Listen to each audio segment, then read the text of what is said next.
Στο σημερινό επεισόδιο θα δούμε ένα θέμα που θα αναδείξει ξεκάθαρα τις διαφορές στην νοοτροπία και τη λογική ημών των σύγχρονων Ελλήνων με εκείνους 2 αιώνων παλιότερα.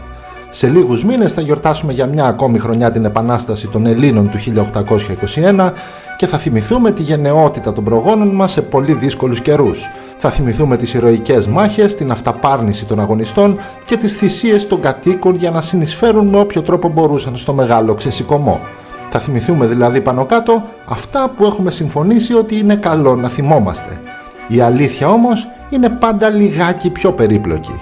Είναι γνωστό πως τότε, κατά τον ξεσηκωμό του 1821, δεν συμφωνούσαν με την Επανάσταση όλοι οι Έλληνες. Υπήρξαν κάποιοι, όπως πάντα υπάρχουν και πάντα θα υπάρχουν, που πιο πάνω από την απελευθέρωση της πατρίδας έβαλαν τα προσωπικά τους συμφέροντα.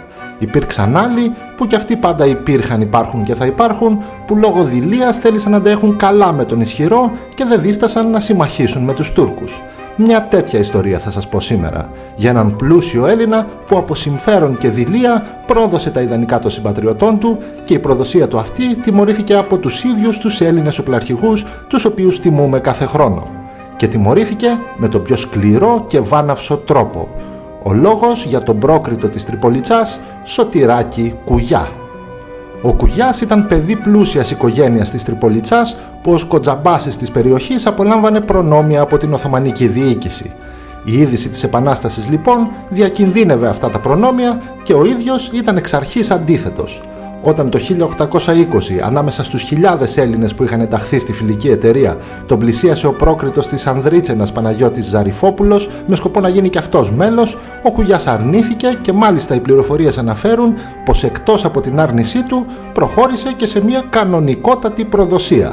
Ενημέρωσε τους Τούρκους πως σε ένα συγκεκριμένο σπίτι της περιοχής συναντιούνται κάποιοι επαναστάτες και οργανώνονται. Επειδή όμως δεν ήταν σε θέση να κατονομάσει τα άτομα αυτά, η πληροφορία θεωρήθηκε αόριστη από τους Τούρκους και έτσι τελικά δεν δημιούργησε σοβαρότερα προβλήματα στην Επανάσταση. Είναι η γνωστή ιστορία που τη συναντάμε αρκετές φορές, όπου ο προδότης επιθυμεί διακαώς να προδώσει, αλλά επειδή δεν έχει το σεβασμό ούτε εκείνους των οποίων θα προδώσει, τελικά δεν κάνει τη δουλειά του. Πίσω στο θέμα μας λοιπόν, κάπως έτσι κινήθηκε καθ' όλη την προετοιμασία της Επανάστασης και ο φιλοτουρκισμός του παρέμεινε ακόμη και μετά την έναρξή της, θεωρώντας και ίσως ελπίζοντας ότι τελικά θα καταπνιγεί. Βρισκόμαστε τώρα στο σημείο όπου οι Έλληνες επαναστάτες είχαν φτάσει να πολιορκούν την Τριπολιτσά. Τότε λοιπόν ο Κουγιάς βρισκόταν εντός της πόλης και δεν είχε συλληφθεί και παρόλα αυτά ήταν ακόμη σκανδαλωδώς παθητικός. Αρχικά απέφυγε να έρθει σε επαφή και να βοηθήσει τους άλλους Έλληνες πρόκριτους που ήταν σε αιχμαλωσία για να μην χάσει την εμπιστοσύνη των Τούρκων, αλλά με το πέρασμα του χρόνου, βλέποντας πως πια οι πιθανότητες νίκης των Ελλήνων είχαν αυξηθεί, δεν ήθελε να χάσει ούτε τη δική τους εύνοια. Προσπάθησε να διατηρήσει μια ουδετερότητα πια και προσφέρθηκε να μεταφέρει καθαρά ρούχα στους αιχμάλωτους πρόκριτους, αφού πρώτα διαπίστωσε πως και οι Έλληνες θα έκαναν το ίδιο εφόσον έμπαιναν στην πόλη. Θέλησε δηλαδή να κάνει την υπιότερη δυνατή κίνηση που θα του επέφερε κάποια εύνοια από την ελληνική πλευρά και ταυτόχρονα τις λιγότερες δυνατές αντιδράσεις από την τουρκική πλευρά. Αυτές οι διπρόσωπες κινήσεις όμως όλων αυτών των ετών, καθώς δεν ήταν η πρώτη φορά, δεν είχαν μείνει απαρατήρητες από τους Έλληνες οπλαρχηγούς, όμως η ώρα της τιμωρίας δεν είχε έρθει ακόμα. Η ώρα αυτή ήρθε λίγες ημέρες μετά, όταν στις 23 Σεπτεμβρίου του 1821 οι Έλληνες μπήκαν στην Τριπολιτσά. Ένα από τα στρατιωτικά σώματα που διέπρεψαν κατά την πολιορκία ήταν αυτό του καπετάνιου Γιάννη Νταγρέ ή Δαγρέ ή αλλιώς του επωνομαζόμενου Γιαννάκου όπως ήταν γνωστός από την Καριά της Αργολίδας. Όταν το στράτευμα του Νταγρέ μπήκε στην πόλη την πρώτη ημέρα, οι κάτοικοι τον υποδέχτηκαν με μεγάλη χαρά φυσικά και η πρώτη τους κίνηση, μαντέψτε ποια ήταν να τον οδηγήσουν στο σπίτι του Κουγιά κατηγορώντας τον ως προδότη. Εδώ να πούμε πως στην άλωση της Τριπολιτσάς ακολούθησαν εξαιρετικά βίαιες μαζικές φαγές Τούρκων κυρίως, αλλά και Ελλήνων κατοίκων εχθρικά προσκύμενων στην Επανάσταση. Μην απορείτε και μην ορίεστε μερικοί, αυτά τα πράγματα εκείνη την εποχή και σε συνθήκες πολέμου και εξαιρετικής αβεβαιότητας ίσως είναι λίγο πιο κατανοητά. Για 3 μέρες λοιπόν, σύμφωνα με τις καταγραφές, οι Έλληνες επαναστάτες συνελάμβαναν και δολοφονούσαν ή και εκτελούσαν, αν θέλετε κάποιοι, Τούρκους αλλά και όσους άλλους δεν συνεργάστηκαν. Υπολογίζεται πως δολοφονήθηκαν πάνω από 10.000 άτομα με τον πιο μετριοπαθή υπολογισμό και ο Κουγιάς έμελε να είναι ένας από αυτούς. Ο Νταγρές, που γνώριζε την αντιεπαναστατική πορεία του Κουγιά όλα αυτά τα χρόνια, μπήκε αμέσως στο σπίτι του, τον συνέλαβε και τον υποχρέωσε να γονατίσει μπροστά του, ενώ παρόντες ήταν και τα μέλη της οικογένειας του Κουγιά. Μερικές καταγραφές δείχνουν έναν Νταγρέ θυμωμένο και διψασμένο για εκδίκηση από τον πρόσφατο θάνατο του αδερφού του στη μάχη της Γράνας, το οποίο είναι πολύ πιθανό να ισχύει, όμως δεν πρέπει να ξεχνάμε και την πολιτική έκταση του ζητήματος, το να δείξεις δηλαδή τη μηδενική σου ανοχή προς τους αντιφρονούντες και τους προδότες.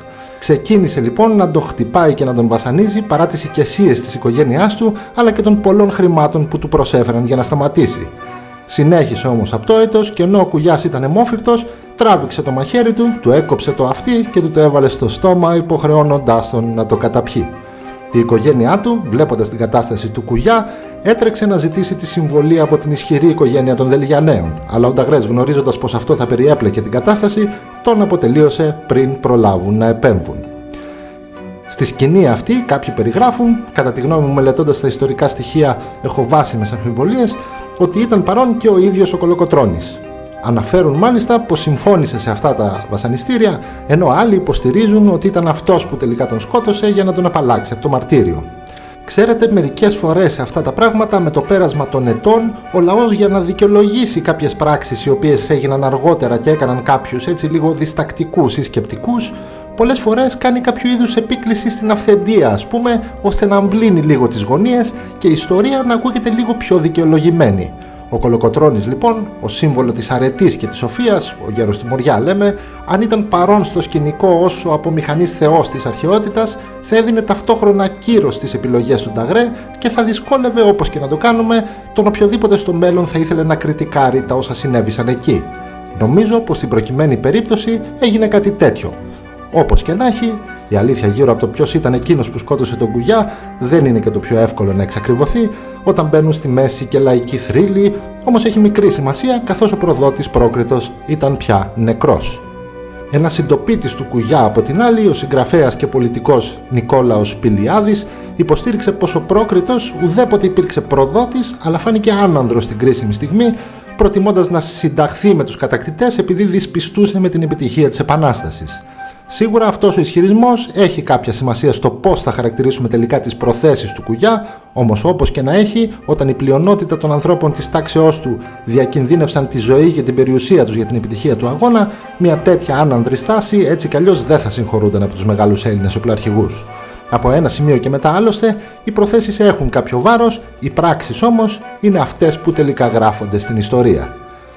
Αυτό ήταν και το σημερινό βίντεο. Γράψτε μου στα σχόλια αν σας άρεσε, γιατί υπάρχουν κι άλλες έτσι ενδιαφέρουσες και λιγότερο γνωστές ιστορίες στην ίδια περίοδο και μπορούμε να τις παρουσιάσουμε στο μέλλον.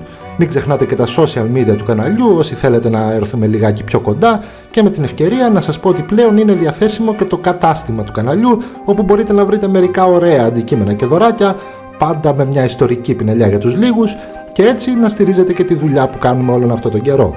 Τα πάντα θα τα βρείτε στην περιγραφή. Αυτά για σήμερα, σας χαιρετώ και εμείς τα ξαναλέμε στο επόμενο επεισόδιο.